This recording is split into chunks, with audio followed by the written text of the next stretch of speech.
Good evening, everybody. Once again, thank you all very much for joining us this evening. I just need to make one or two adjustments to my screen. There we go. Thank you all very much for joining us this evening. As you can imagine, we have got a very exciting and interesting talk lined up for you this evening. By the wonderful Mr. Nick Garbutt. There's always a source of amusement prior to talks with Nick, because we invariably have technical issues that we have to deal with. But hopefully we've overcome those now and we won't have any more. I know that a friend of mine was doing a talk on Tuesday evening and had to pause his talk because there was a knock at the front door and he had to let in the Sainsbury's delivery. So I'm hoping that Nick, you aren't going to have that issue this evening. I can promise that won't be an issue this evening. But there may be other issues, but I can promise that won't be one of them. That won't be one of them. Okay, good out. Well done.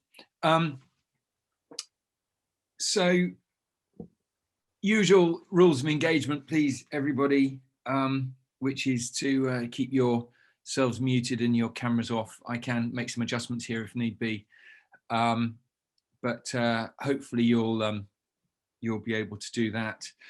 And in view of the fact that we have Mr. Nick Garbutt on board, I shall apologise in advance in the event of there being any, any technical issues that we have to deal with.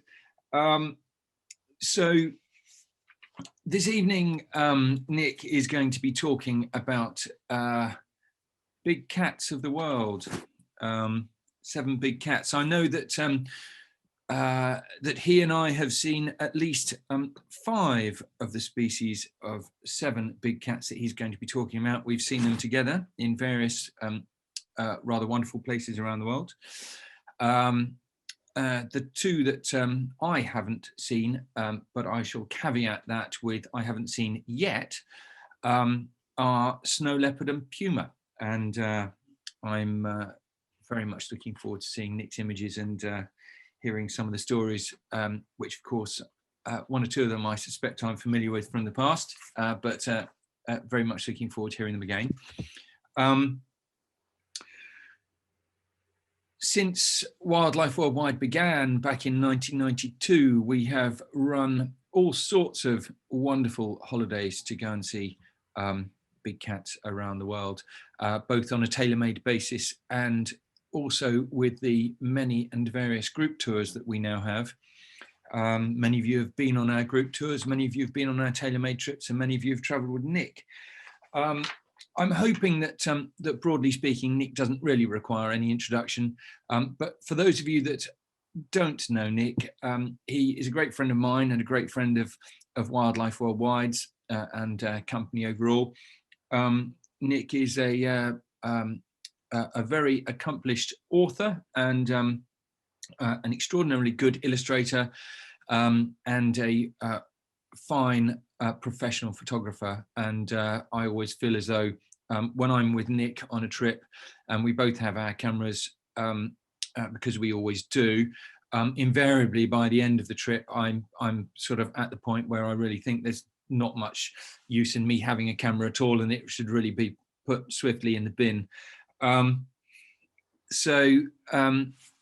The only other thing to mention before I hand over to Nick is the reminder that we will have a question and answer session at the end of the presentation, as usual, and I will request that you guys make use of the chat facility, which if you are on a computer or a laptop, you should see that appear at the bottom of your screen when you move your mouse. If you're on a mobile device, handheld phone or iPad type device, I believe that appears at the top But please do message me. I will probably answer some of your things on chat straight away. But I will gather some questions together and pose them to Nick towards the end of the presentation. So, Nick, I'm going to hand over to you, if I may. I shall mute myself and turn off my camera, and I'll hand over to you. Very much look forward to hearing what you've got to tell us about. Over to you. Thank you very much, Chris. Good evening, everyone. As the title slide here says, one family, 40 faces. So that's all of the cats of the world. But this evening, I'm going to concentrate on the 7 big cats. So if any of you tuned in to the talk that I did a couple of weeks ago, focusing on India, sections on tigers and snow leopards will be somewhat familiar because that's a variation on the theme. But hopefully the rest of it will be a little different and a little new, etc. So what I've tried to do over the course of for this talk is kind of play top trumps, for those of you who remember that series of card games, top trumps with big cats, and I've ranked the 7 big cats in terms of the experience, and I've used a variety of factors to come up with my sort of scoring system. This is all very ad hoc, of course. It's not, there's nothing formal about it, but it's a combination of the wow factor of the animal itself, the experience, the wildlife experience that you have when seeing that animal, the photographic potential, and finally that sort of indescribable ingredients that certain experiences give you. So in combination, I've tried to come up with a ranking of the 7 big cats, which of course means that someone has got to come bottom. Apologies in advance if I end up seeming like I'm slurring a favorite animal, but as I say, all of these are magnificent to see, and I love seeing any cat in the world, especially a big cat. But this is my top trumps for the big cats of the world. So who is going to be top cat out of the 7? Well, in at number 7, I'm going to put lions. And I'm being specific here to African lions because I've not actually seen Asiatic lions. But they're obviously a magnificent animal to see. And I would say that most of my best experiences with lions have been in the Mara Serengeti ecosystem, particularly the Serengeti. And there's no denying that obviously seeing 3 brothers like this is absolutely magnificent. And there are lots of fantastic things about seeing lions. I think one of the things that it's easy to get a misconception over is that because they're probably the easiest big cat to see, if you go to the right places, you kind of know you're going to see them. That slightly tarnishes or takes away from the experience, but it also gives a very false impression that they are numerous, and of course they are as endangered as, or becoming as endangered as, many of the other big cats that we tend to think are more endangered. So I certainly think one of the big plus points of seeing lions is they of course are the only social cat. So whenever you see lions, you're likely to see many lions, several or tens of, even depending on pride size. So that obviously is a big plus factor. And one of the advantages is that you're always likely to see youngsters. Seeing youngsters of other big cats, or several of the other big cats, is very, very difficult. Finding prides of lions with mothers is not generally speaking difficult, because there's always a female with a litter of cubs at different stages of maturation within the pride. One of the great advantages, or the plus points, of seeing lions is, of course, they're the only social big cat, which means whenever you encounter lions, you're generally going to see several, and that always, or generally, includes mums with cubs as well. So whereas other cats are generally very difficult to see with youngsters, lions are much more likely to be seen with like youngsters. And in most of the places that you're likely to go to get really good views of lions, the lions are habituated, so you get exceptionally close and very intimate views. My favorite place to see any of the East Africa's wildlife, classic safari, but particularly cats, is Ndutu, which is at the border of the Serengeti National Park and Ngorongoro Conservation Area.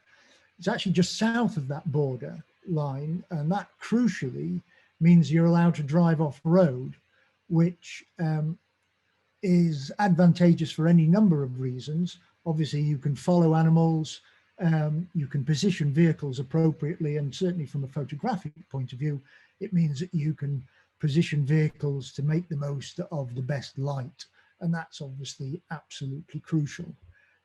So most of my best experiences in general on safari, but particularly with big cats, lions, and as I'll come to, cheetahs, are in and around the Ndutu area, which I rate very, very highly indeed.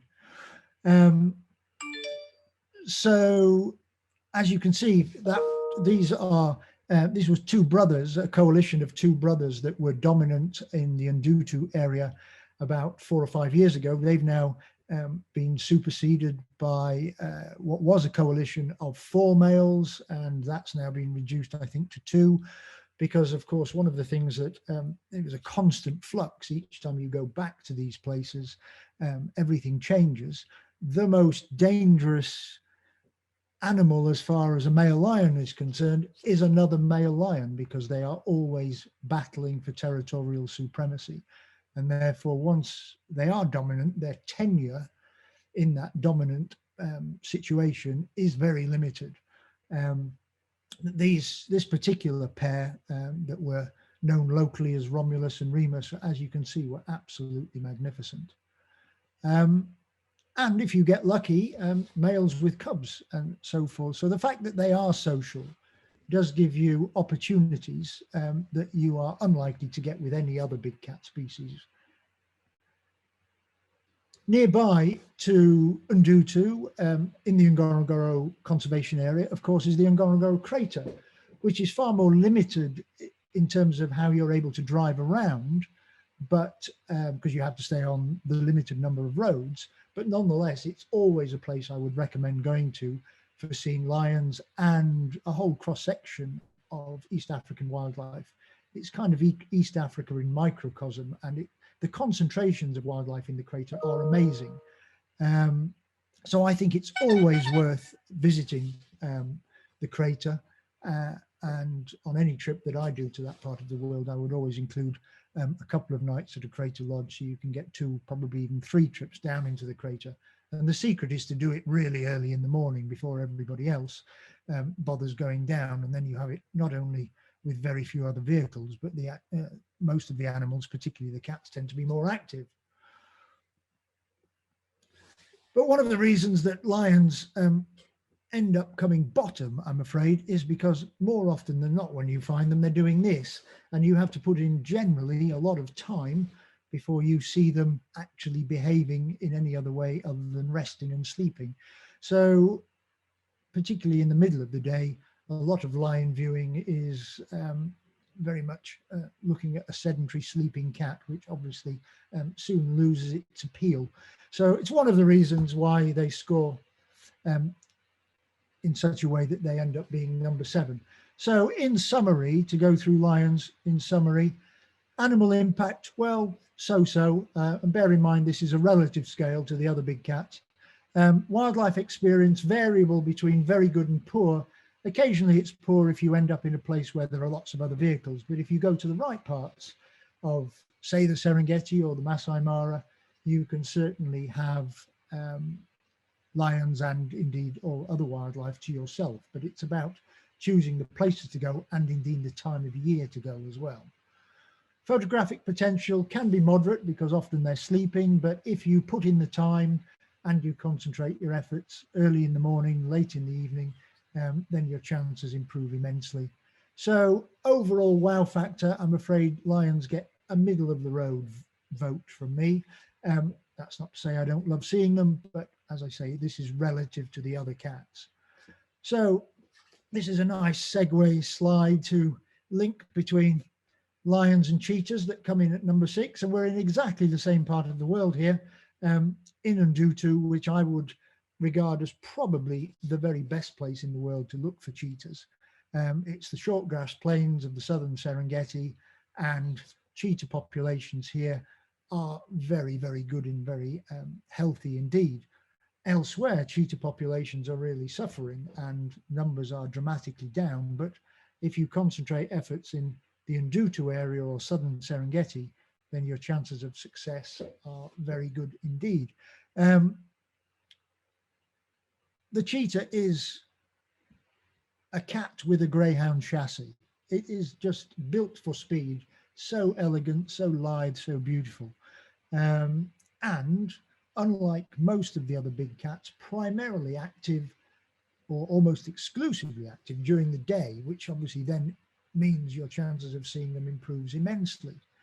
If you go to Ndutu, you can actually spend all day following single cheetahs or mums with cubs or coalitions, and you can follow them all day, which means that you have a chance, a very good chance, of seeing them hunt.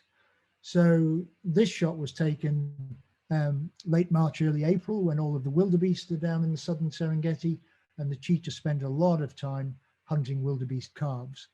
And if you find a cheetah early on, you could literally spend the next 8-10 hours following it across the plains. Obviously, it's a respectable distance. And during the course of that time, you've every chance of seeing it hunt 2, 3, even 4 times. Obviously, if the hunt is successful, you'd then be able to watch it feed and so on. But if it's unsuccessful, the cheetah will recover, it'll rest, and then it'll get up and try and hunt again. So obviously this was a successful hunt. This was a male cheetah that brought down an impala. And what was remarkable about this was, on this particular occasion, we were able to watch this cheetah not only stalk, chase down, kill the impala, and then eat it, or eat most of it, and then leave. And then immediately after it left, the carcass was descended upon by a gaggle of probably upwards of 50 or 60 vultures. And within 20 minutes of the vultures being on the carcass, there was little more than a blood smear on the ground. So we saw the entire episode, from cat chasing down prey to killing it, to that animal being consumed by just about every scrap of it being consumed, to it was nothing more than a few bones and a red stain on the grass. And all of that happened within probably no more than an hour and a half, which was a remarkable thing to see. And I hasten to add, when we saw it, we were the only vehicle there in the Ndutu woodland. So while you may hear horror stories about lots of vehicles surrounding animals, if, as I stress, you go to the right places at the right times, that does not have to happen. Equally exciting is at Ndutu, again, very good chances of seeing mums with cubs. So this was another lovely encounter a couple of Septembers ago, where again, the group that I had was consisted of 2 vehicles, and we had this family to ourselves for 3 hours very early one morning, and just were able to move around, position the vehicle as we wanted with the appropriate light.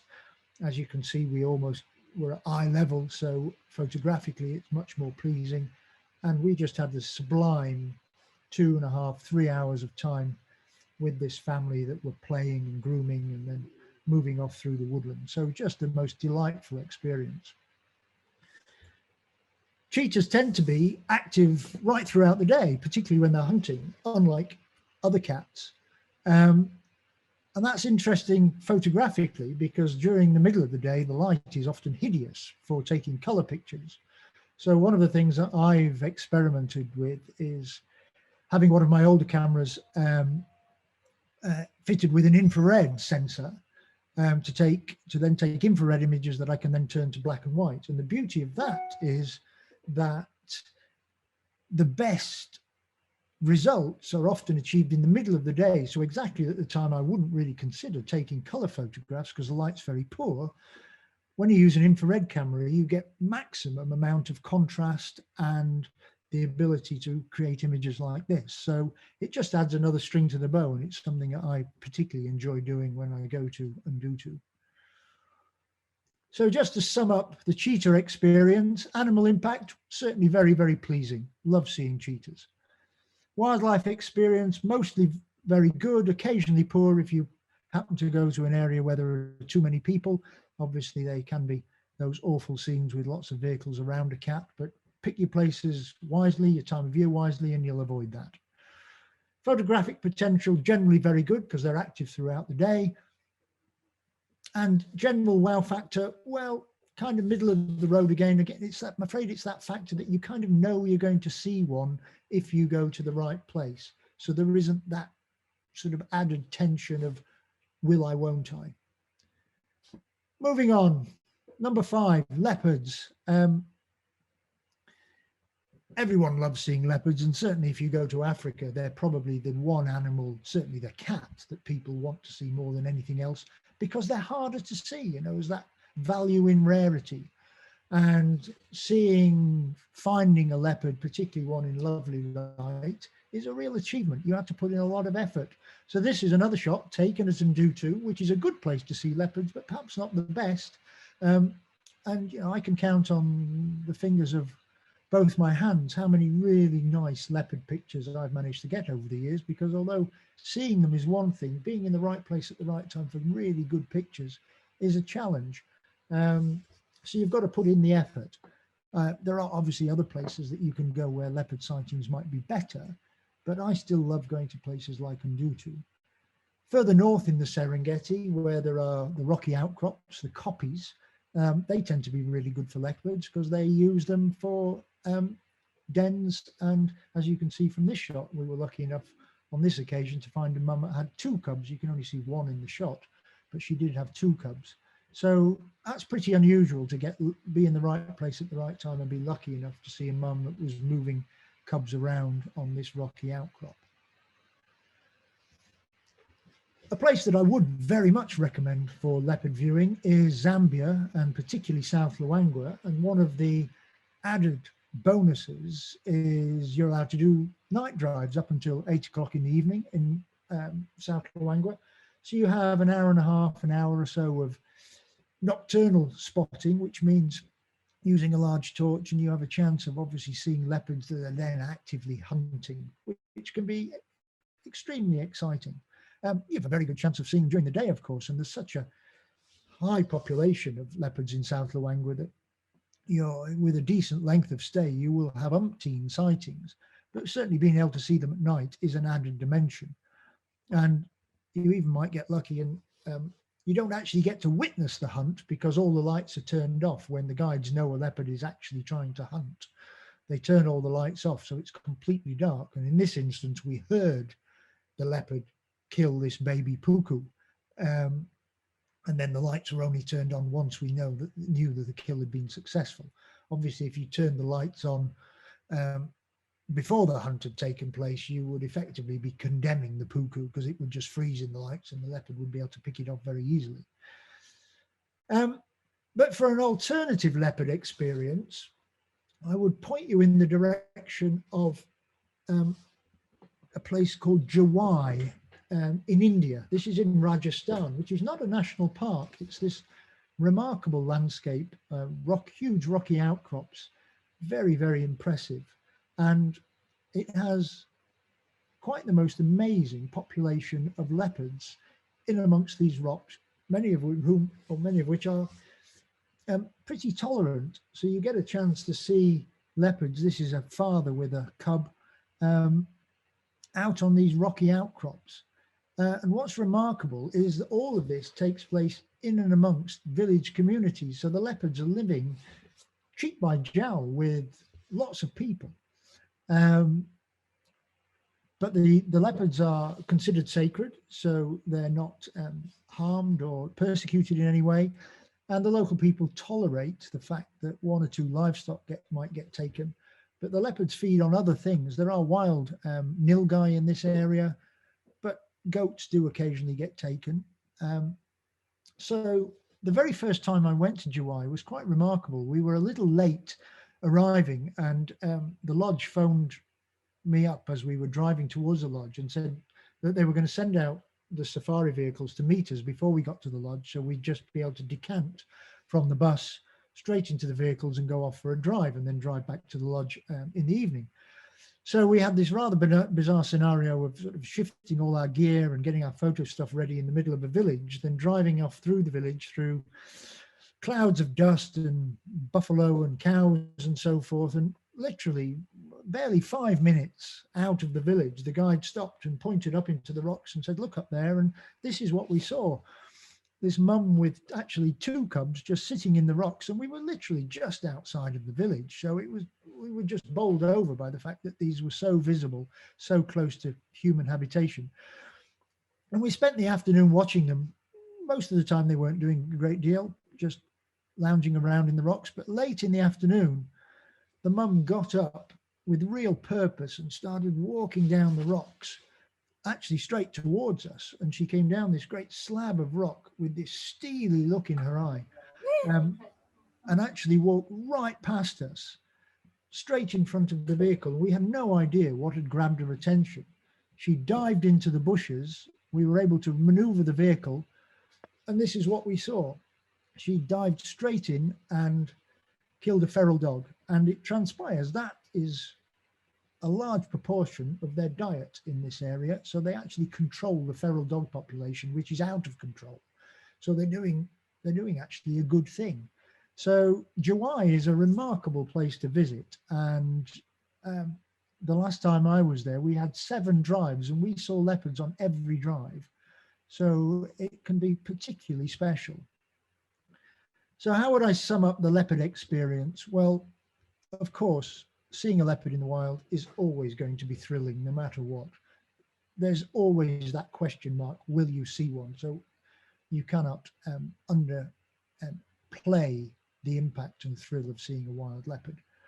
The wildlife experience, mostly good. Again, occasionally poor in India or Africa where there are too many vehicles, but pick your place, pick your time, and the experience is generally good.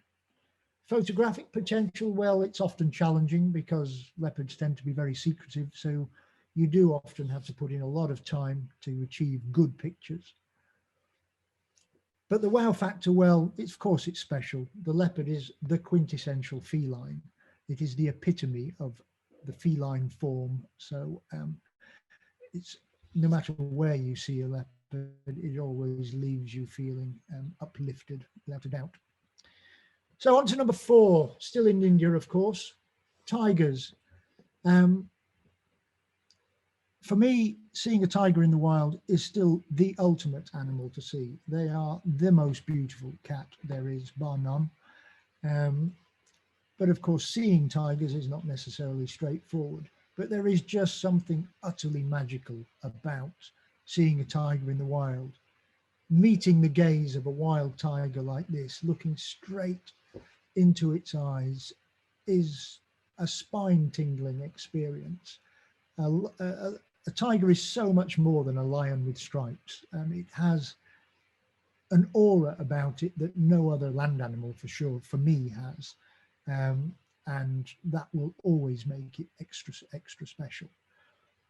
In addition, the atmosphere in an Indian park or forest, particularly first thing in the morning, when there's mist rising and the animal sounds, the peacocks calling, the monkeys calling, the deer calling, just has a magical quality about it, again, that is impossible to recreate anywhere else. Lovely as it is being out in an African dawn, it doesn't quite have that same frisson that I experience in an Indian park. And so much of that revolves around this particular animal.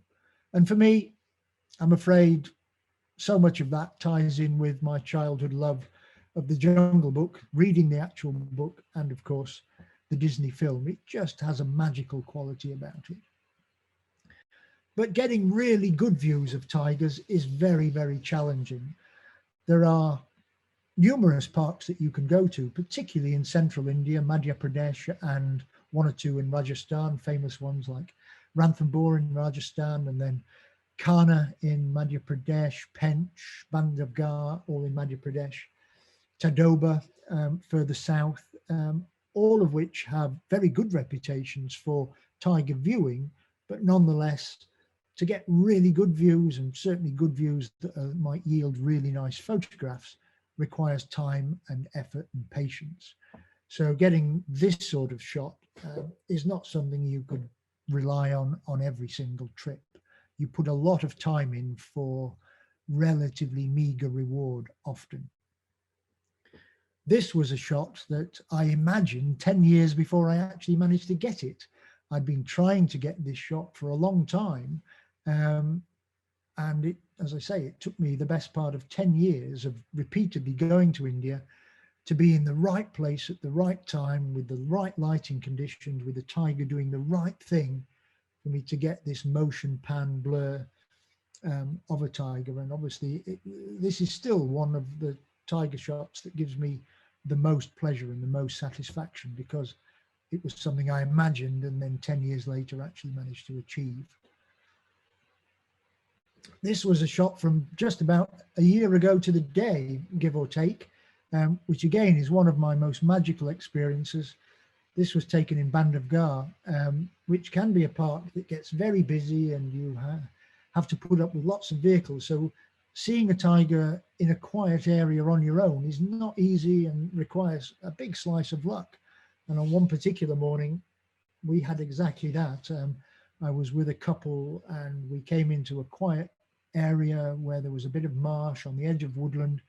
And lo and behold, we came across this tigress. And for 15 sublime minutes, she was wandering around close to us and just having that amazing looking down the barrel stare of a wild tiger was just the most sensational thing. And I remember saying to the couple in question, who I think had been to India once before, but had limited experience with tigers, I said, cherish those 15 minutes because it was pure gold.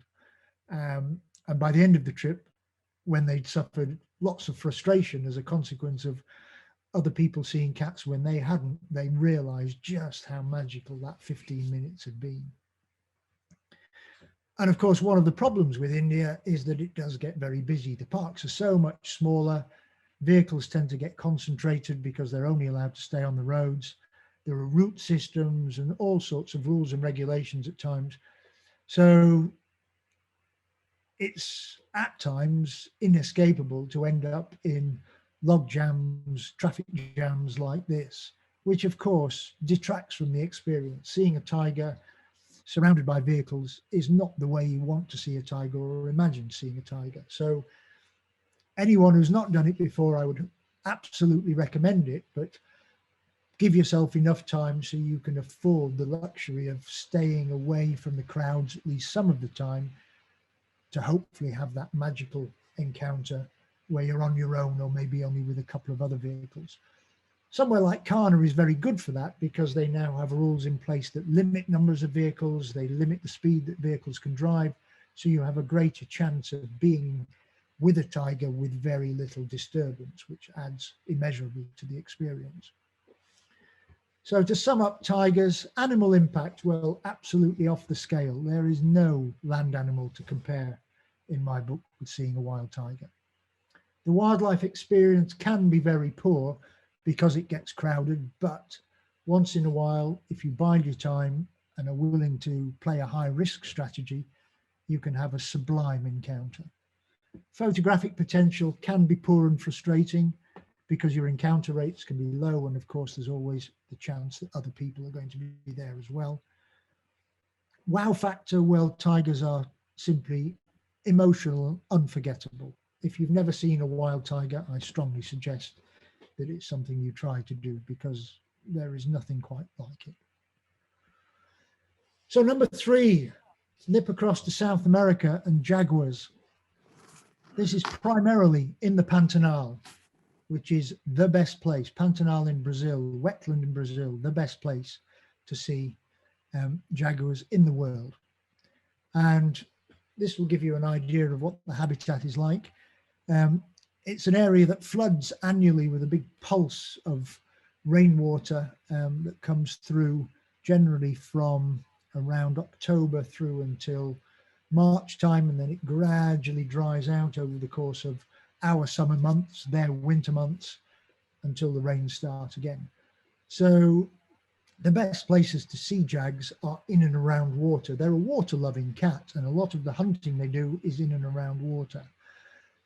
The best places, or some of the best places, require that you do most of your viewing from a boat. So early mornings out on the rivers and the adjacent lagoons can be absolutely stunningly beautiful. Sunrise and very evocative misty mornings, it's really stunning. This was the first jaguar I ever saw. Not a bad first sighting, I have to say. This was late one afternoon, and we came into a secluded area, largely choked up with water hyacinth, which is native, of course, in the Pantanal, unlike seeing it in Africa. And we knew something was there. We couldn't quite place it, but we just had the feeling the way other animals were behaving. And we noticed this particular cat concealed, sitting under a bush, but it was obviously trying to hunt capybara, the world's largest rodent that's very common in the Pantanal. And it made a bungled attempt to hunt the capybara, and then when it came out of the water, it just gave me this wonderful sideways glance in lovely late afternoon light. So this is a sighting, of course, I'll never forget as my first jag sighting, a lovely big male. One of the remarkable things about going to the river systems in the Pantanal, particularly at Porto Joffre or the Paraguay on the, I've forgotten the name of the river, and the Paraguay River, is that the number of cats there is quite remarkable. Nobody actually knows how many cats there are, but your chances of seeing lots of different cats are very, very good. Lots of research is taking place, and I know some of the researchers, and I've sent pictures that I've taken of cats, and they've come back to me and said, this is not a cat we know, which kind of gives you a feeling of just how many there are. And each year, which cats are where are different. So encounter rates can be exceptionally good. One of the other things that makes jaguar viewing very good is that a lot of it is during the day. Jaguars are active at night, of course. They do a lot of hunting at night, but they're also very active during the day and hunt regularly during daylight hours. So daylight sightings are really, really good.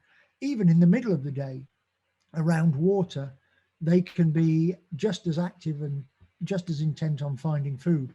So this particular shot was probably taken at 11:30 in the morning, when most other big cat sightings, everything's going to be sleeping, but not jaguars. So you've got a chance of seeing them doing stuff, including hunting. So if you look bottom left of this shot, you can see a male jaguar trying to sneak in, swim in to catch this capybara. It ultimately failed. It got about half that distance away before the capybara cottoned on and leapt into the water and swam away. But once in a while, you get lucky and actually see a successful hunt as well. So this is a female jaguar that caught this capybara right on the margin of the river. The Cuiaba River, there I've just remembered. So actually seeing behavior is fantastic. This, I hasten to add, is not 5 jaguars, it's all the same jaguar, but this was a male it was a female that was running down a sandbank trying to catch a caiman, the large wild crocodiles that live in the Pantanal. Capybara and caiman are the main food prey of jags in the Pantanal. So this female sprinted down for about 60 meters right past our boat, leapt into the water, missed the caiman. That obviously gave me this wonderful opportunity to take this motion sequence, and then I stitched these together in Photoshop to give you that montage. So this is the way you can rely on viewing not only the jaguars, but obviously all the other wildlife, caiman, as you can see here, boat trips around the main river and the side channels. Of course, some people do it in a way that I would regard as inappropriate. I can promise you on my trips with Wildlife Worldwide, you would never see this many people in a boat or this many photographers. We tend to do it where you're in much smaller boats with far fewer people, so you've got plenty of space. And we, where possible, stay away from the crowds. It's not always possible because it does get busy, but there are so many back channels and waterways on these rivers that if you choose to get away from the crowds, you can spend plenty of time on your own and have just as strong or good a chance as finding cats. And in some of these wonderful backwaters, you know, you just find, this is another male that we had to ourselves for probably the best part of 3/4 of an hour as it was hunting along the bank. Different male splashing through the shadows. And again, there were just 2 boats when I was taking this particular shot. And this is taken with a 70-200 lens. So it was very, very close. And another one, which was taken in a backwater as it was bursting through a gap in the foliage. So the photographic opportunities here are really good. And seeing different animals together. This is a male and female together. And if you get really lucky, even mums with cubs are possible. And as each year progresses, these jaguars become more and more and more habituated. So the sightings become incredibly reliable. There is a place in the southern Pantanal, away from rivers, at Cayman Lodge, where you can actually now see jaguars on regular vehicle safaris. They have found a way to habituate jaguars. So that's something that's a little different and well worth considering if you're going to do a trip to the Pantanal, something I've certainly included on some of my photographic trips. So let's sum up the jaguar experience. Animal impact, well, knockout, they are just magnificent. A jaguar, particularly a male jaguar is a Rottweiler in cat's clothing. They're just so big and strong and muscly. They're the 3rd largest big cat after lions, and the biggest, of course, being tigers. So they're just so powerful and have such an impact. The wildlife experience generally is very, very good indeed. Once in a while, too many boats, but more often than not, if you choose to stay away from the crowds, you can, and you'll get your encounters. The photographic potential, also very, very good. So many cats that eventually you'll have a really good experience. So the wow factor for me is spectacular. So number 2, snow leopards.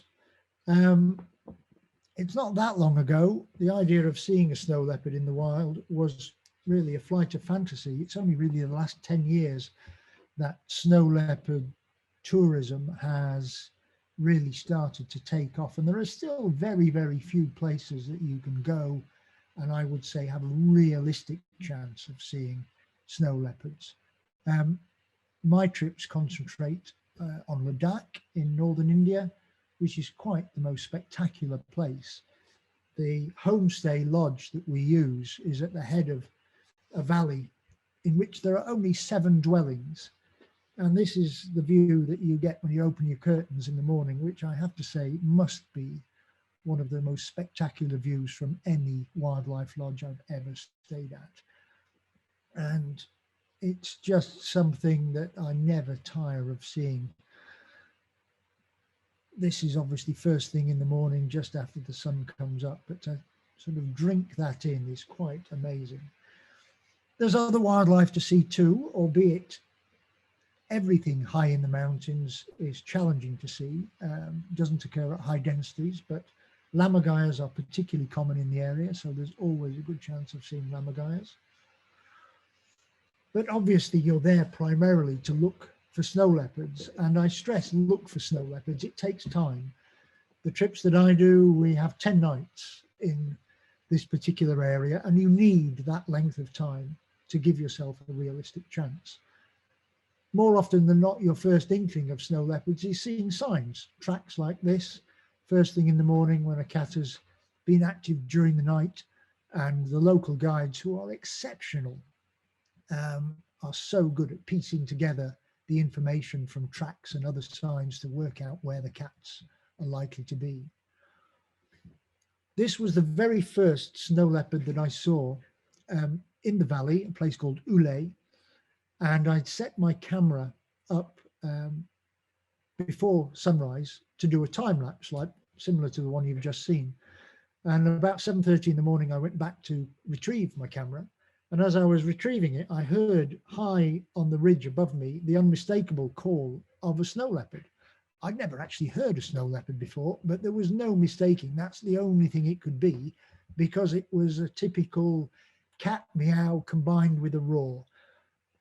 And I was about 300-400 meters away from the lodge, slightly downhill, and I packed up and sprinted back to the lodge, which, bearing in mind the lodge is at 4,000 meters, meant that I was gasping for breath by the time that I arrived. And I went round knocking on everyone's doors in the group and telling them to get outside as quickly as possible. And we ended up with the rather surreal scenario of the entire group in their nightwear, with coats on, wearing their pajamas and whatever else, in the car park with telescopes looking up at the ridge to find this particular cat, which everyone did see. It was probably the best part of 800 meters away, so it was pretty small, but it traversed across the slope of the ridge, and everyone got amazing, albeit distant, views of this cat, and indeed a second cat, because it was a male following a female. So as a first experience, it was particularly special.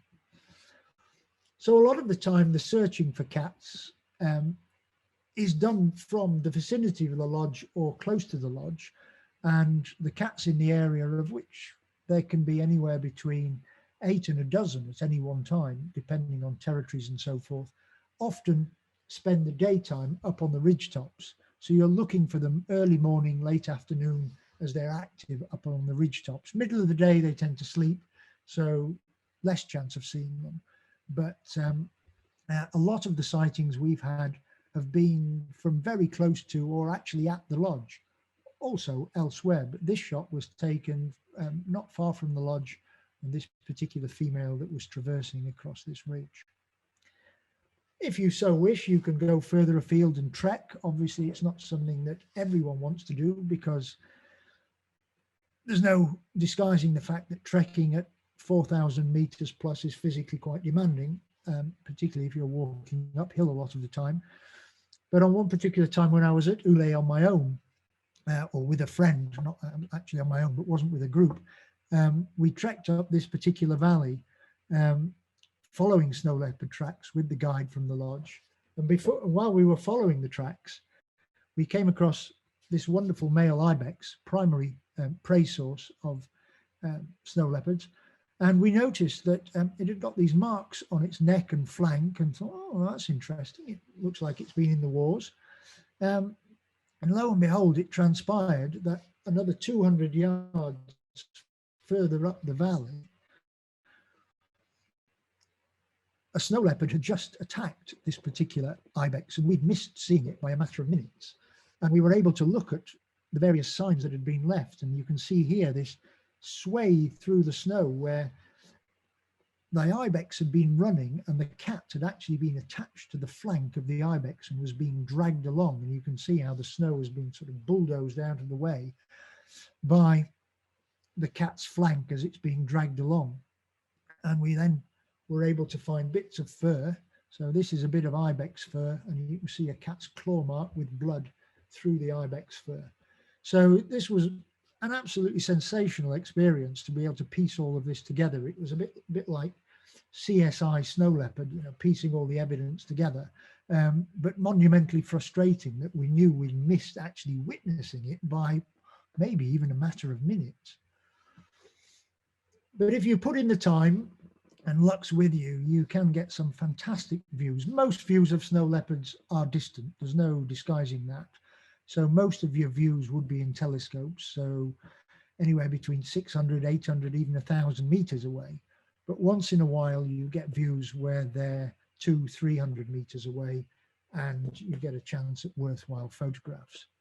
So this is probably one of the best encounters I've had with a female snow leopard. As she came down a slope to actually return to a kill that she'd made earlier. And we were even able to get a little bit of video as well. And you can imagine how exciting it was to actually have this in the camera and just be able to watch this magnificent creature. The most wonderful tail. Oh, it's just the most sensational animal. But obviously views like this are quite exceptional, and you would have to be very lucky to be able to get that close. But nonetheless, cats are becoming more habituated. So this was a female with 2 cubs, as you can see, that were probably about 8 months old when this particular sequence was taken. And during the course of the 10 days with this particular group, we saw this female and these cubs on 4 occasions, most of the time pretty distant. I'd say this sighting was probably about 800 meters away. And then I returned to Ulay about 8-9 months later and saw the same female with the same cubs, but obviously they've grown up a little and are now 15 or 16 months old. And as far as I know, they've now left mum and are still seen in the area on occasion. So as I mentioned, snow leopard tourism is a relatively new thing, and there's only a handful of places where it's realistically operational. One of the issues in the past has been that snow leopards kill domestic stock, so have been persecuted. This is a mum with an old cub on a domestic yak that they killed. And obviously this sort of behavior led to an awful lot of persecution, and therefore snow leopards being incredibly wary of people. Not ideal for snow leopard tourism, of course. Over the last 15 years, a lot of the work that's taken place in this area to do with conservation, or related to conservation, has been working with local people to mitigate and reduce snow leopard predation. And easy solution, most of the corrals that livestock are taken into at night used to have open tops. Conservation organisations now provide chainmail tops for the corrals, and this has cut down snow leopard predation by, in some instances, up to 90%, which is phenomenal. So instead of having open corrals like this is at the head of the Ulay Valley where animals might be kept, they're now kept in covered enclosures, and snow leopard predation is reduced dramatically. As a consequence, places like this now encourage snow leopard tourism. These are homestay locations where you can go and have a wonderful experience actually staying with a family, or in the case of the lodge we use, it's a purpose-built tourism facility that's been modified from a homestay lodge, but it's adjacent to the community and adjacent to houses like this. So you get the real feel of staying with a high mountain community. As I say, in Ulay, there are only 7 dwellings in the entire valley. They're all involved in some way with snow leopard tourism and all benefit from it and encourage it because they are getting reward from tourism and the benefits of the conservation efforts and the extra money that tourism brings in. So they're encouraging the cats now to be more visible and become more habituated. And they take that a stage further by augmenting their income by making these wonderful, delightful snow leopard felt toys, which many of the lodges now sell. So an added string to the snow leopard bow, and it just adds to the whole experience, which I think is quite magical because of where you are. So to sum up, animal impact, well, utterly awe-inspiring, of course, seeing a snow leopard in the wild. The wildlife experience is spectacular, which is much about seeing a cat as it is about being in that sort of landscape and experiencing the other wildlife as well. The photographic potential, if you're talking specifically about snow leopards, of course, is limited because often the sightings are quite distant. But overall photographic potential is very good because of the landscapes and some of the other species that you might see. So the wow factor, well, it is quite literally and metaphorically breathtaking. So on to my number 1. As an experience, pumas come in at number 1, which surprised me. Pumas I've been able to see now on 4 different trips, but they have left an indelible mark because the puma experience is quite unlike any other big cat experience, as I'll come on to. I think more than anything else, it's the feeling of being in the environment with the cats that is so special. Obviously, if you're in India or in Africa, you're in a vehicle, and therefore you're kind of cocooned and removed from the actual environment that the species, the cat, is inhabiting. With pumas, you're doing it all on foot. Okay, you're watching snow leopards on foot, but they're a long way away often. Here, you're watching these cats on foot, and they can be very close, which is just fantastic. So this is that same family, a mum with two cubs, and I'm just sat on the hillside, no more than about 30 meters away at this point, and they just do not care that I am there. Not all of the cats in this area, this I should have mentioned, is Torres del Paine in Patagonia, down at the southern tip of the Andes in Chile.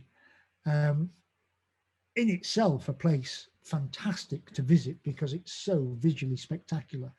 The Massif at Torres del Paine is one of the most stunning landscapes you're ever likely to witness. And certainly if you're a photographer, the light is just sensational at times.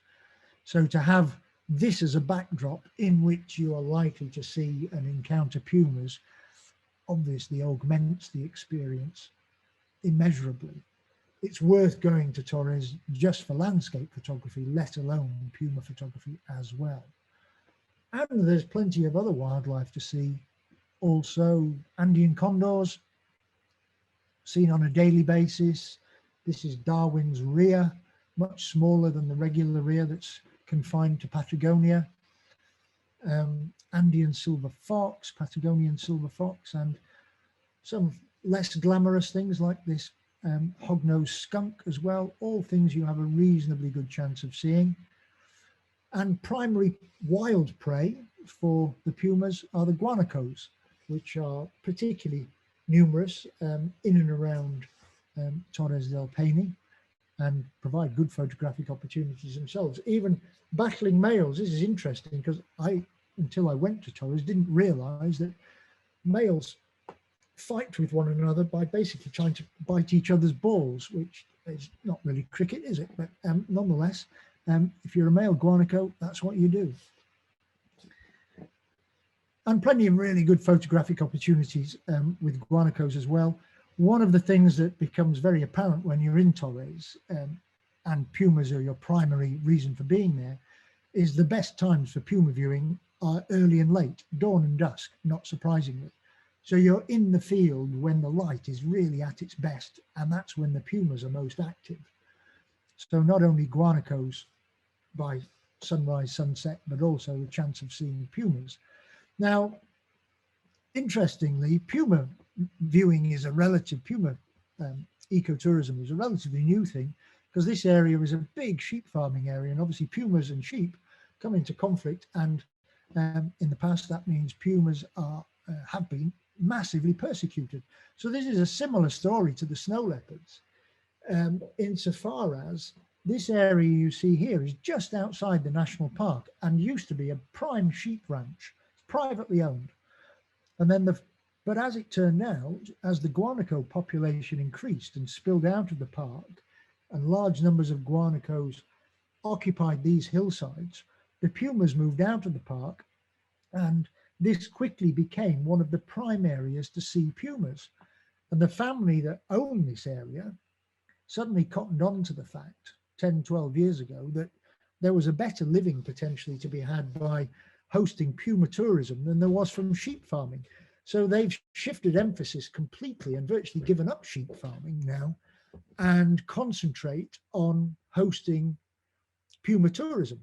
And they obviously charge a hefty sum for the privilege, but it now means the very best places to look for the pumas are not inside Torres del Paine National Park, but just outside on these private areas where you're allowed to walk freely over the hillsides. If you're inside the park, you might find pumas, but you have to stay on the trails. So obviously you don't have the flexibility and freedom to search for pumas away from trails or follow pumas, whereas on the private land, where numbers are controlled and regulated, you can follow pumas to your heart's content. Concentrating your efforts early in the morning, late in the evening, as I say, with sublime light. This is late in the evening, lenticular cloud, particular feature of Torres because it's so windy. And these are the times when puma viewing can be absolutely sensational. So this is when the cats become really active and you have a chance of seeing them around dawn and dusk. And it is quite fantastic. You go with a really experienced guide, and the best guides really do know these cats inside out. So they know the territories, they know the prime places to look for them. And there are lots of cats there. Not all of them are tolerant and habituated. Some of them are still very, very skittish. So some encounters, you'll see a cat fleetingly, it'll go. Others are really, really tolerant, and you can get fantastic views and be very close. This is a female that became very famous because not only did lots of photographers get to photograph her, but so did lots of film crews. So the big BBC series that was on last autumn, the autumn before, was it Planet Earth 2, when there was wonderful footage of pumas hunting guanacos and so forth. That was this particular female and her cubs, I think when they were a little younger than when I photographed them. And she had a very well-known territory, and her movements were reasonably predictable. So you could stake out the right places and regularly encounter mum with cubs, as you can see here. This is mum at the bottom, and the two out of 3 cubs that were at the time about 14 to 16 months old. So these were shots that were taken over the course of 2 visits that were back to back.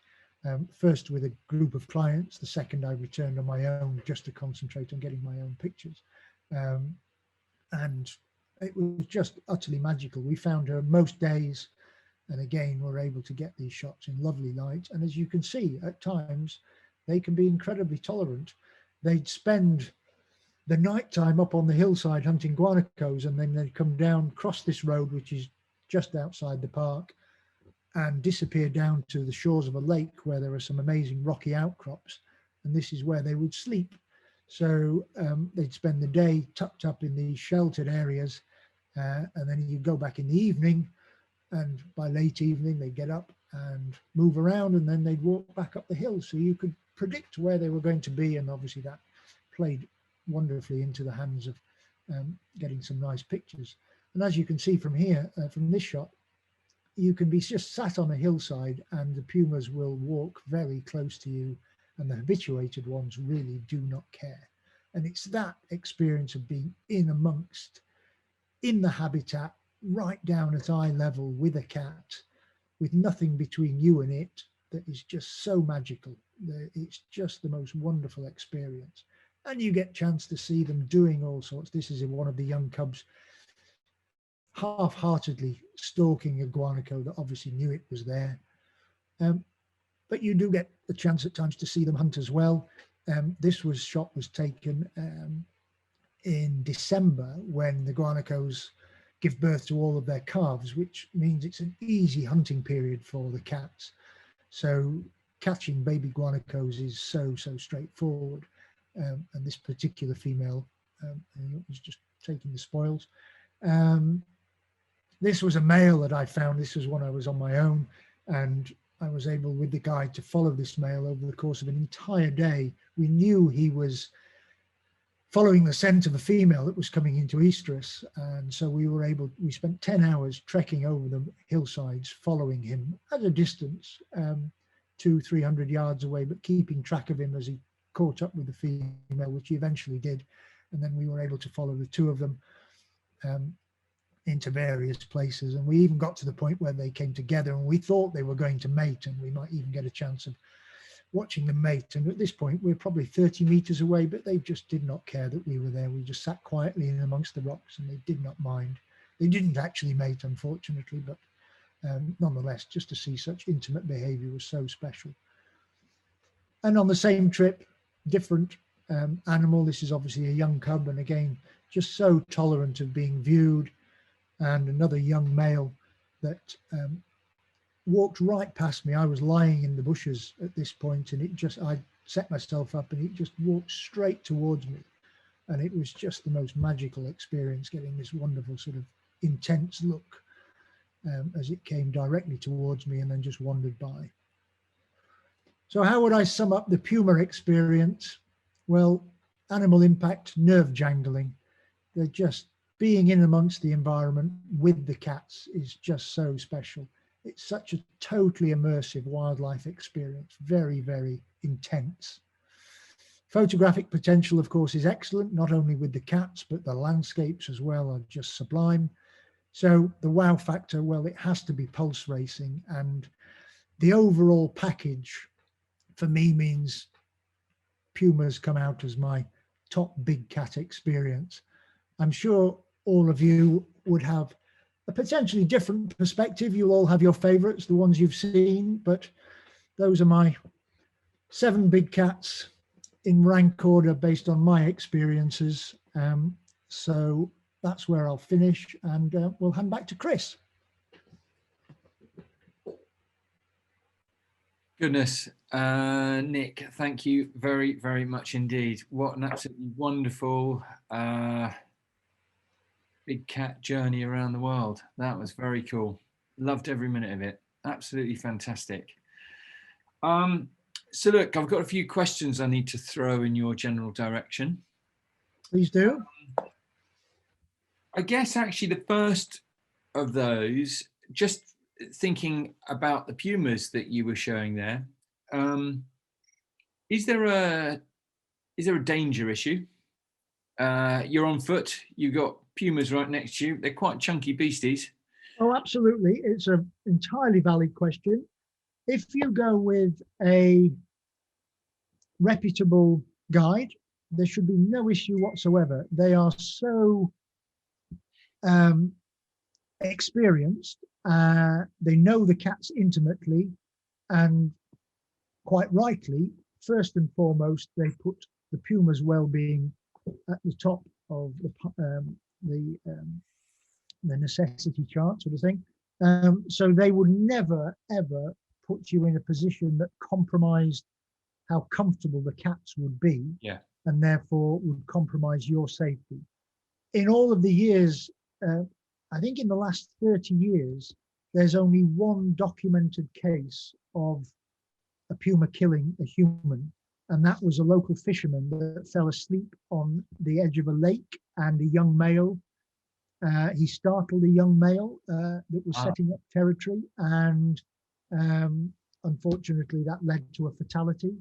There, to my knowledge, has never ever been an incident with tourists. As you well know, Torres del Paine has a huge influx of tourism every year with people trekking.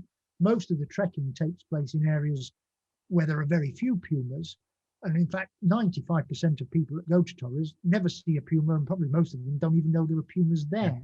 No. But if you go to the prime puma areas with the experienced guides, there is no safety issue over and above that would be on any other wildlife trip, quite frankly. Really?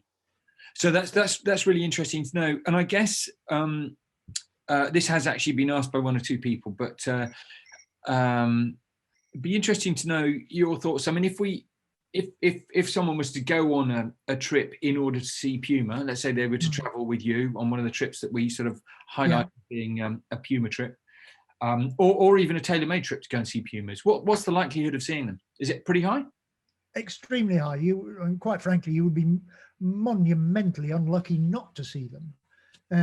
To give you a for instance, I mentioned that I'd been, last time I was in Torres, I was there, I think, for 4 days with clients, and then I went back after the group trip had finished for 5 days. So I had 9 days in the area, and in that time, I saw somewhere between 28 and 30 different pumas. Good grief, that's amazing. And now, I'll finish that by saying at least half of them were very distant views with cats that were not habituated, but at least 10 of them were cats that were very tolerant, and therefore the viewings were less than 100 meters and sometimes less than 50 meters. So your chances are extremely high. As with all wildlife, no guarantees, and all I would say to anyone who is thinking of planning a trip, if it's a tailor-made or otherwise, you need to put in the time. So a minimum of 4 days, 5 days, and that will give you ample opportunity. And you'd feel like you were shortchanging yourself if you did it for less, because even if you got a sublime viewing on your first day, you then think, I want to see more of that because it was so good.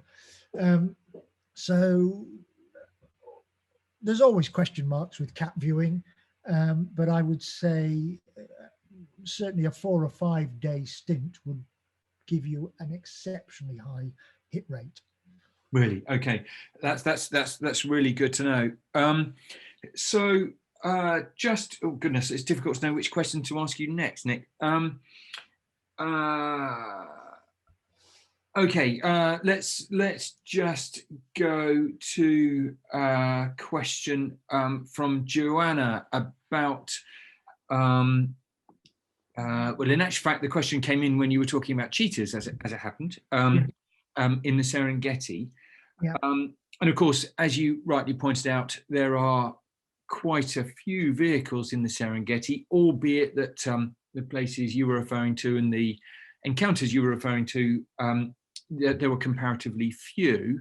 But it's a very, very good question, which is that if there are quite a few vehicles in the Serengeti following cats, and as I say, this was prompted particularly by your cheetah, your cheetah photographs.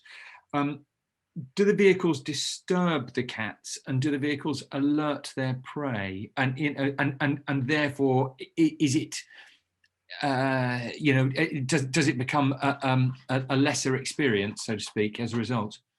I would certainly say when there are lots of vehicles, yes, it does tarnish the experience, which is why certainly on the trips that I do, we go to places where you don't encounter lots of vehicles, or you go at a time of year where you don't encounter lots of vehicles.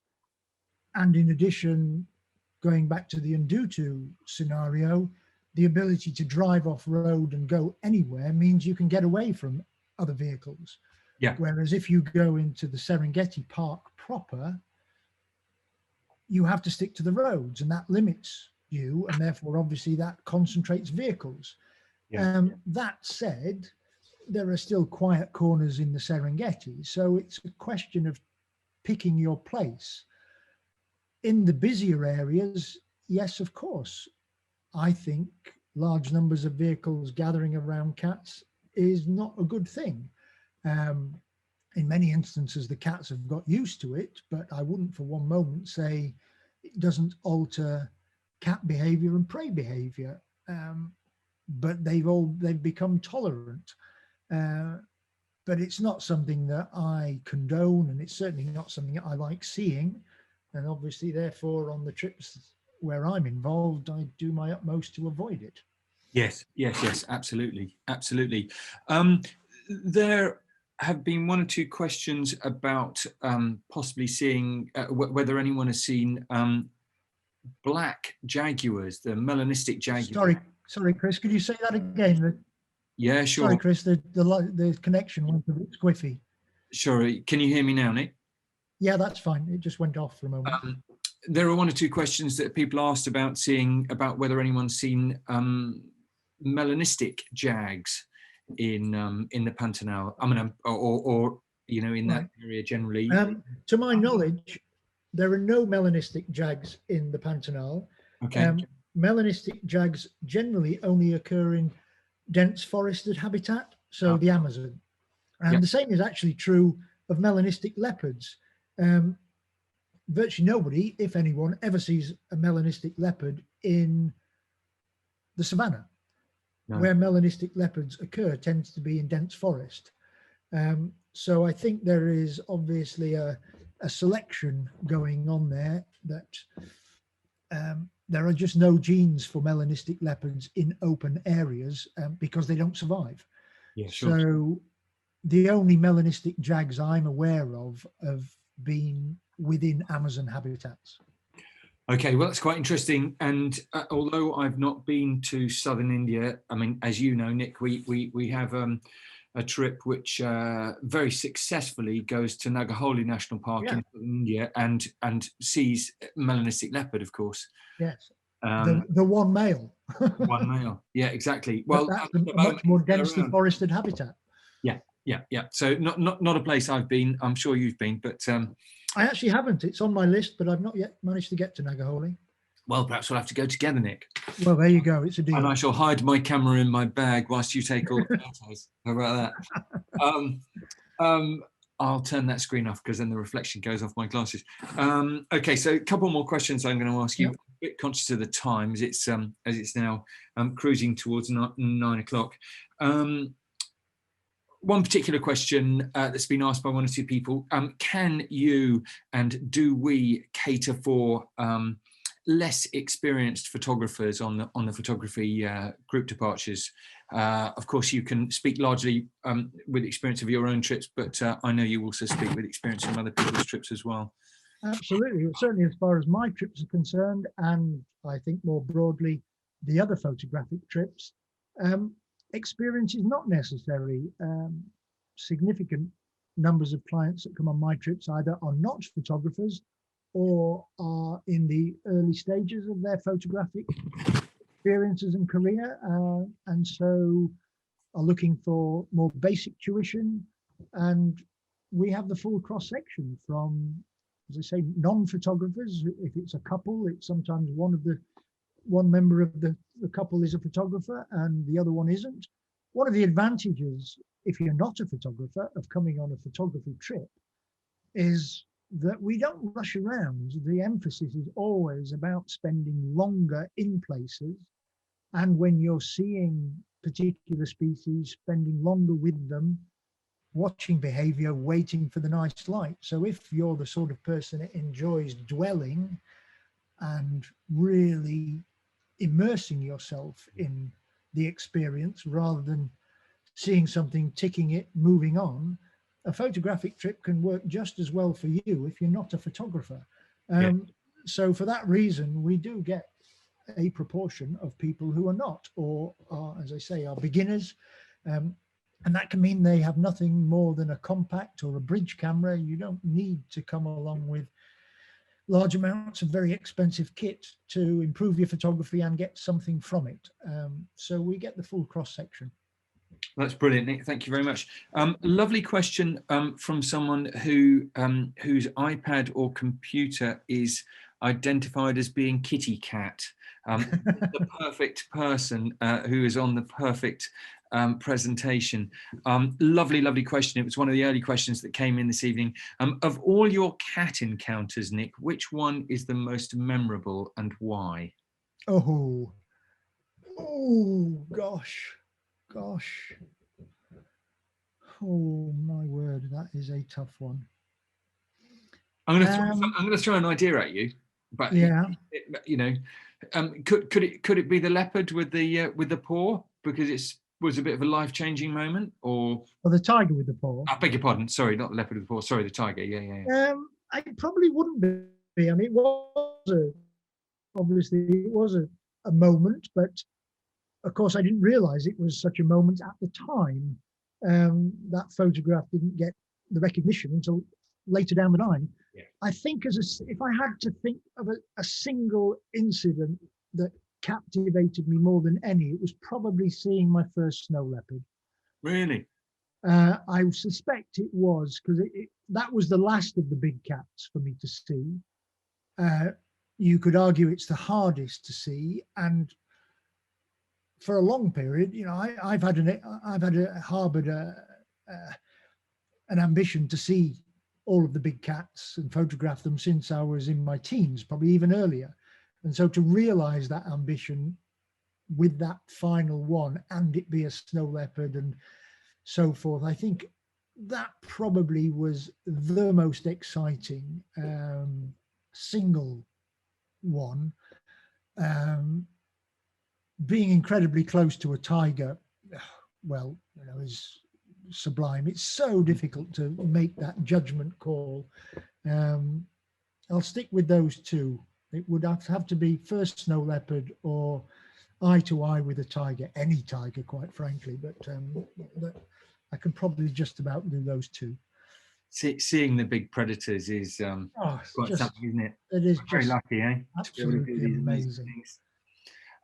So I'm going to ask you just a couple more things. Yeah. before we then sign off, because as I say, we're knocking towards 9 o'clock.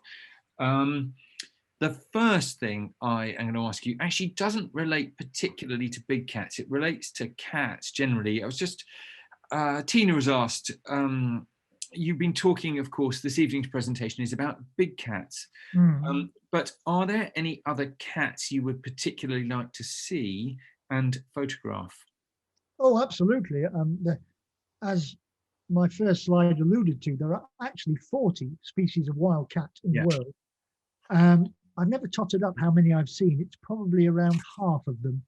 And there are certainly plenty that I would love to see. I think top of my list of ones to see that I've yet to see would have to be Pallas's cat. Oh, nice. Which is quite the most remarkable thing. I'm sure most of you out there know Pallas's cat. They've been, in the last handful of years, lots of lovely pictures have been published of Pallas's cat. Several have done very well in Wildlife Photography of the Year, and they're just the most remarkable looking cat. So that would be very, very high on my list. I've had fleeting glimpses of clouded leopard. That would be the next thing I'd love to photograph, get a really nice shot of a clouded leopard. So I think those two would probably be top of my hit parade. I think clouded leopard's the top of my hit parade. After we did Festival of Wildlife in Borneo, and I mentioned, whilst a number of us were having a coffee on one part of a deck at one of the lodges on the Kinabatangan River, there was a clouded leopard seen and photographed by somebody elsewhere in the lodge on another part of the decking. Yeah. How frustrating. How frustrating is that? Sort of we were looking in the wrong direction, basically. Yeah. Anyway, so look, my final question, Nick, to you is from Martin and Joan, who have said, if you could identify one place or even one trip to see big cats to recommend to people, what trip would it be? Easy. Southern Serengeti and Dutu. Not only will you have a really good chance of seeing lion, cheetah and leopard, but if luck is with you, you can see 3 small cats there. There have been several trips. I've seen all 6 in one trip. So African wildcat, serval and caracal. They're all there. And if you spend a good chunk of time, on my trips, we spend 10, 12 days at Ndutu. Yeah. You would probably almost certainly see 4 of those. On a good trip, you'd see 5. On a really good trip, you'd see all 6. Wowza, that's fantastic. So you're going to guarantee everyone's going to see all 6 species. That's wonderful. Well done. Yeah. That was an easy one to finish with. Well, that's great. And what a great way to end. Nick, look, thank you so much. As usual, your talks and presentations are just fantastic. Thank you. Absolutely brilliant. Wonderful photography. I'm getting lots of things coming in on chat saying how wonderful the photographic images and everything are, etc. And what a wonderful talk. For those that have been with us this evening, thank you very, very much for taking the time to be with us. We very much appreciate you giving up your evenings to attend our presentations. I will email you a little bit later in the day, this evening, or possibly in the morning tomorrow, with a follow-up email with a code on it that will offer you a discount on the Nick Garbutt trips. And what else do I need to tell you? Yes, I need to tell you that on the previous slide, which Nick was showing, I know he's just moved on to the last one, but on the previous slide, and I know he won't be able to get back to it, so I'm not going to even ask you to do it, Nick. You'll break the system. But I didn't mean to move it along. Hopefully we'll. Oh no, it's all gone horribly wrong now. Hopefully we will see a number of you at Tuesday's presentation, which is being given by our very good friend Nick Baker about Dartmoor, the wildlife of Dartmoor. So look, I shall end the presentation now. Nick, thanks so much, and thank you everybody for joining us. We'll see you again soon. Bye-bye. Thank you, everyone.